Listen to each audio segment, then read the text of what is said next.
కల్తీ నెయ్యికి కారకులైన వారిని కఠినంగా శిక్షించాలని Gajuwaka Telugu Desam party BCCL demand చేసింది. గాజువాక పార్టీ కార్యాలయంలో ఏర్పాటు చేసిన మీడియా సమావేశంలో నియోజకవర్గ బీసీసీఎల్ అధ్యక్షుడు తమిళ శివప్రసాద్, ప్రధాన కార్యదర్శి డివి సత్యారావు మాట్లాడుతూ గత వైసీపీ పాలనలో ఆలయాలపై దాడులు చేసింది వైసీపీ నాయకులేనని ఆరోపించారు. దెయ్యాలు వేదాలు వల్లించినట్లు వైసీపీ నాయకులు నీతులు చెప్పడం హాస్యాస్పదంగా ఉందని అన్నారు. కల్తీ నెయ్యి విషయంలో రాష్ట్రంలో అల్లర్లు సృష్టించడానికి వైసీపీ నేతలు దిగజారుతున్నారని మండిపడ్డారు. కల్తీ నెయ్యి విషయంలో తప్పు చేసిన వారిని కఠినంగా శిక్షించాలని డిమాండ్ చేశారు. ఈ కార్యక్రమంలో ప్రధాన కార్యదర్శి డివి సత్యారావు, అధికార ప్రతినిధులు మాడిసి వెంకట్రావు, పోలారాపు కోన వెంకట్రావు, లక్కోజిదేవి, కోరుకొండ పద్మ, షేక్ రెహమాన్, ముద్రగడ శ్వేతాకుమారి తదితరులు పాల్గొన్నారు. మొత్తం ప్రపంచ దేశాల్లోనే ఘనంగా కీర్తించబడినటువంటి ఆ కలియుగ వైకుంఠనాథుడైనటువంటి శ్రీ శ్రీ వెంకటేశ్వర స్వామి వారి ఆలయంలో జరుగుతున్న అపరాధాలు మీ అందరికీ తెలుసు. అలాగే ప్రతి ఒక్క పబ్లిక్ కూడా తెలుసు. గత ప్రభుత్వం చేసినటువంటి దుర్మార్గాలు, వాళ్ళ చేసేటువంటి ప్రవర్తన అన్ని తెలుసు. కానీ ఈరోజు మీడియా సమక్షంలో మేము చెప్పాల్సిన బాధ్యత మాకుంది. మనం ఎంతో పవిత్రంగా దాదాపు 16 గంటలు 17 గంటలు కాలినడకను వెళ్ళి, మా అమ్మాయి ఇంటర్మీడియట్ చదువుకున్న రోజుల్లో ప్రతి మెట్టుకు కూడా పసుపు బొట్టు పెట్టుకొని చెప్పులు లేకుండా వెళ్ళి, అలాగే ఈ 60 ఏళ్ళ వయసులో మేము కూడా ఇలా పాదయాత్ర వెళ్తున్నాం. ఎంతో మంది దూరభారాల నుండి వ్యయ ప్రయాసాలు కోర్చుకొని రోజు లక్షలాది భక్తులు వస్తున్న తిరుపతిలో ఎంతో పవిత్రంగా భావించినటువంటి ఆ లడ్డు మహాప్రసాదాన్ని వాళ్ళు కల్తీ చేసి, దానిలో ఈరోజు ల్యాబ్ రిపోర్ట్స్ అన్ని కూడా ఇందులో కల్తీ జరిగింది, కొన్ని అన్వాంటెడ్ కెమికల్స్ ఉన్నాయి, అలాగే కొన్ని జంతు కెమికల్స్ కూడా ఉన్నాయని చెప్పినటువంటి ఈ రిపోర్ట్ వచ్చిన తర్వాత కూడా వాళ్ళు దీన్ని బురద చల్లడం.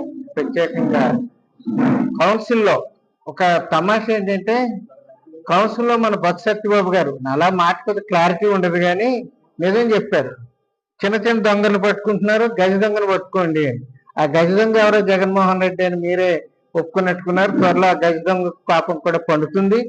వాళ్ళ కీర్తిశేషులు ఏదైనా గౌరవించాలి కాబట్టి వారి నాన్నగారు వైఎస్ రాజశేఖర రెడ్డి గారు కూడా ఆ రోజు నిండు సభలో ఎందుకు 7 కొండలు స్వామివారికి అన్న తర్వాత ఏం జరిగిందో ప్రతి ఒక్కరు కూడా ఈ చరాచర సృష్టిని శాసించినటువంటి ఆ కైలాస వైకుంఠనాథుడు ప్రతి ఒక్కరిని కూడా తప్పు చేసిన ప్రతి ఒక్కరిని శిక్షిస్తారు.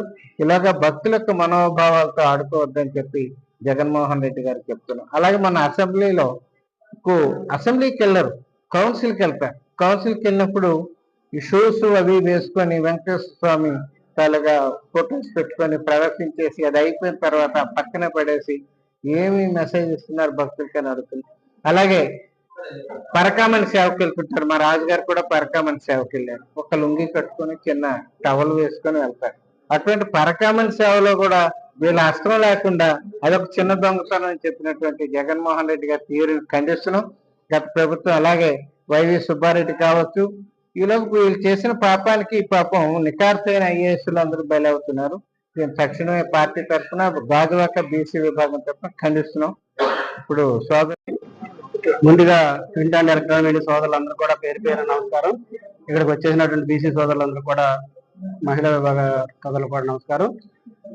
ఏదైతే రాష్ట్రం ప్రపంచం మొత్తం కూడా ఈరోజు అవక్కయిందంటే గత 5 సంవత్సరాలు వైఎస్ఆర్ పాలనలో జరిగిన అవినీతి భోగోతం, తిరుమల దేవస్థానం హిందువులు మనోభావాలకి చాలా విఘాతం తీసుకొచ్చినటువంటి వైసీపీ పాలనలో వారు ఇప్పటికీ కూడా వాళ్ళలో మార్పు రాలేదు. అడ్డగోలుగా వ్యవహరిస్తున్నారు. వారి తీరి లడ్డూలో కల్తీ కలిపి హిందువుల మనోభావాలకి దెబ్బతీసినటువంటి వైఎస్ఆర్ పాలనలో ఇప్పటికైనా సరే వారు హిందువుల మనోభావాలని దెబ్బతీసినటువంటి వారు క్షమాపణ చెప్పి తప్పు ఒప్పుకోవాలి. ప్రతిదానికి కూడా అడ్డగోలుగా వ్యవహరిస్తారు. మాట్లాడే తీరు కూడా తిరిగినతో కూడా సమాధానం ఉండదు. మన సోదరులు చెప్పినట్టు పనకామాలలో కూడా చాలా అవినీతి జరిపి అక్కడ దొంగతనం చేస్తూ రెడ్ హ్యాండ్ గా దొరికిపోయి అది కూడా అడ్డంగా బోకరించి కావద్దు, చిన్న దొంగతనమే అంటారు. వీళ్ళు మాట్లాడే మాటల విధానం కూడా ముందు తప్పుగా మాట్లాడుతూ ఉంటారు, తిట్టు తిరుగుతారు, మళ్ళీ అది చిన్నదే కదా అంటారు. వీళ్ళు చేసే వ్యవహారం ఎలా ఉందంటే రేపు సమాజం ఏం నేర్చుకోవాలనేది కూడా తెలియలేని పరిస్థితి ఉన్నది. హిందువులకి ఇప్పటికైనా సరే వీళ్ళు చేసే ఈ రోజు హిందువుగా మారడం కాదు. నిన్న ఒక పూజలో చూసాం, సోషల్ మీడియాలో వైలైంది. హిందువులు ఎవరైనా సరే పూజ కార్యక్రమం చేస్తే ఆ ప్రసాదం తీర్థ ప్రసాదం ఇస్తే కళ్ళకు అందుకొని తింటారు. తినకుండా చేతులు రాసుకొని ఫస్ట్ కింద వేస్తారు, తర్వాత చేతులకి రాసుకొని గుడ్డతో తుడుచుకుంటున్నారు. అది అంతా ప్రజలందరూ చూశారు. మీరు ఎవరి అభిప్రాయం వాళ్ళకు ఉంటుంది, ఎవరి దైవ భక్తులు వాళ్ళు చేసుకోవచ్చు. హిందువులుగా మారమని మిమ్మల్ని లేదు. హిందీ దేవాలయంలో మీరు చేసిన అవినీతి, కల్తీ లడ్డు తయారు చేయడం ఎంత ఘోరం. నెయ్యి అనేది లేకుండా, నెయ్యి అనేది వాడకుండా కల్తీ చేసి కెమికల్ తో తయారు చేసి లడ్డు ప్రసాదాన్ని ప్రజలందరికీ, అక్కడ హిందూ ప్రజలందరికీ తినిపించారు, అక్కడికి వచ్చిన విఐపీలకి తినిపించారు. మీరు మాత్రం తినలేదు. మీకు ఇచ్చిన లడ్డు పక్క చేతికి ఇస్తారు. ఇదంతా ప్రజలందరూ చూసాం. అదే ఎంత చూసాం.